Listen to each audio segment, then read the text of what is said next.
Kita semua pasti menyadari bahwa resesi ekonomi itu hal yang biasa atau normal dalam bernegara. Bahkan selama 75 tahun beragam resesi yang Indonesia sudah lewati. Namun jujur, efek COVID kali ini beda. Jangan underestimate. Dalam informasi Oktober 2019 setahun yang lalu, kita sudah menganalisa bahwa tahun 2020 dan tahun 2021 Indonesia akan mengalami pelambatan ekonomi. Turun ekonominya. Analisa kita ini kita infokan padahal dunia belum ada COVID. Namun kita sudah mengatakan ekonomi Indonesia tahun 2020 dan tahun 2021 akan mengalami tren melemah. Melemah karena orientasi kelola ekonomi negaranya memang tidak pro UKM. Sementara UKM di Indonesia tulang punggung 97% angkatan kerja. Di sini kita harus menyadari bahwa setiap negara itu beda-beda sifat alami ekonominya. Sayangnya kebijakan sejauh ini dari pejabat negara masih belum ke arah UKM. Itu yang menjadi alasan mengapa kita belum mengatakan ekonomi akan kuat Indonesia saat ini. Indonesia banyak penduduknya, kuat sumber daya alamnya, menjadikan domestic consumption Indonesia itu kuat di dalam negeri. Fakta yang terjadi hingga saat ini adalah kejomplangan ekonomi yang besar atau parah antara pengusaha besar oligarki BUMN dengan UKM. Sejak zaman Presiden Soeharto yang memang mengikuti maunya kapitalis Amerika dan Barat, yaitu menggunakan trickle down ekonomi di mana yang atas disiram biar yang atas ngucur ke bawah. Fokus waktu itu adalah membuat 200-an orang konglomerat yang akan membangun ekonomi dan mengalirkan ekonominya ke bawah. Tujuannya agar pemerintah gampang pegang kendali ekonominya. Pegang saja orang-orang kaya ini dengan rapat rutin di Tapos. Full kendali di bawah Pak Harto, mau ke kiri ataupun mau ke kanan, terserah. Puncak kekesalan rakyat ditekan adalah people power bergerak menjungkalkan rezim otoriter 32 tahun tersebut. Setelah itu, pasar menjadi bebas. Namun entah bagaimana bebasnya hanya sebentar. Ketika UUD Undang-Undang Dasar 45 diubah tahun 2002, masuk lagi kapitalis dengan lahirlah BUMN Incorporated. Zaman Bu Mega, zaman Pak SBY, dan puncaknya saat ini. BUMN jadi agent of changes. BUMN jadi centralized penggerak ekonomi. BUMN mazhab ekonominya sosialis elitis. Apa itu salah? Tidak juga.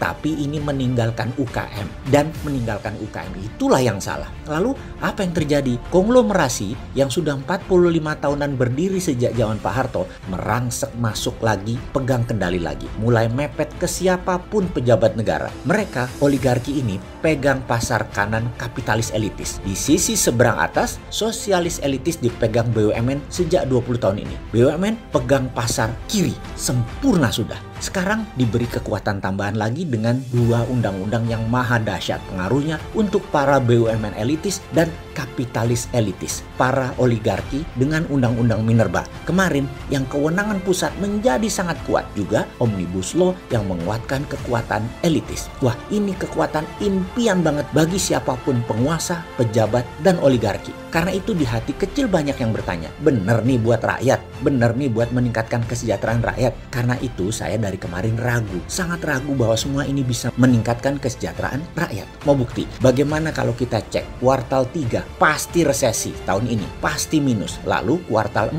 akhir tahun kita tebak-tebakan aja. Apa yang terjadi kalau minus juga? Atau kita tambahin sampai Q1 atau kuartal 1 tahun 2021 nanti. Saya tetap konsisten, masih di zona negatif pertumbuhannya di Q4 2020 dan untuk Q1 saya menebak negatif walaupun peluangnya 50-50. Jadi diberi kesempatan Omnibus Law bergerak ternyata masih negatif hasilnya. Lalu di mana salahnya? Ini yang kita bingung nasihatin atau ngasih saran karena sesungguhnya yang salah adalah cara baca peta dunianya. Apa peta yang dibaca saat ini dan bagaimana peta tersebut seharusnya kita coba jelaskan. Kita mulai dengan pertanyaan, apa bedanya great power dan super power? Oke, kita lengkapi pertanyaannya agar paham. Apa bedanya great power of China dengan negara superpower Amerika? Saat ini keduanya sedang berperang. China ingin menjadi negara superpower dengan great powernya. China men-challenge Amerika. Posisi itulah saat ini yang terjadi. Cina itu besar dalam transaksi perdagangan, memiliki reserve kapital juga besar. Tapi ingat, Cina negara komunis otoriter, di mana kata kunci yang harus diperhatikan adalah kata propaganda. Kuat sekali propaganda mereka tersebut. Misalnya diusirnya 3 wartawan Wall Street Journal beberapa bulan lalu karena mengatakan 10 kali lebih besar fakta korban virus corona di Tiongkok adalah bentuk otoritarian propaganda mereka. Sekali lagi, Cina ini great power, beda sama super power. superpower. Superpower itu terintegrasi, bukan hanya dagangnya yang besar, tapi hegemoninya, pengaruhnya juga besar. Militernya dengan 800 pangkalan di seluruh dunia. Bayangkan, negara di dunia ini nggak sampai 200. Pangkalan militer Amerika di luar Amerika ada 800 di seluruh dunia. Lalu, Amerika menguasai sistem moneter keuangan dunia dengan dolar yang menguasai 60% transaksi perdagangan dunia, 30% euro, lalu yen. Yuan Cina hanya 1,7% saja. Ingat ya, yuan hanya 1,7% dan posisinya surplus lagi terhadap Indonesia. Surplus itu kalau kita mengadakan transaksi bilateral, yang surplus yang untung. Jadi dalam yuan dan rupiah nanti siapa yang untung, yang teramat sangat? Wes, jawaban dewe ya. Sistem ekonomi yang dinamakan global supply chains itu dikuasai globalis cabal. Misalnya dunia otomotif di Indonesia. Part mobil tersebut ada yang dari Costa Rica, Rumania, Thailand, dan belasan negara lainnya. Dengan dibuat shutdownnya efek COVID yang bergantian, ekonomi dunia menjadi tidak bisa ditebak. Itulah mengapa kita menyebut economic warfare. Situasi ekonomi saat ini dalam keadaan ketidakpastian karena perang. Karena pertumbuhan di Cina, supply demand sedang diserang oleh Amerika, maka strategi supaya Cina tetap survive bagaimana? Cina punya reserve currency dolar mulai menipis. Karena itu Tiongkok akan pakai proxy agar dapat dolar dan yuannya yang oversupply terpakai. Misalnya Tiongkok ke Indonesia, invest FDI, Foreign Direct Investment. Dan ingat, FDI asing itu di otak mereka adalah bagaimana mendapatkan dolar. Produknya kalau bisa ya untuk ekspor, keluar dari negara produsen untuk ekspor untuk dapat dolar. Tapi Tiongkok pintar, yang dari Indonesia dibeli dulu pakai yuan atau deliverynya produk ke mancanegara tadi,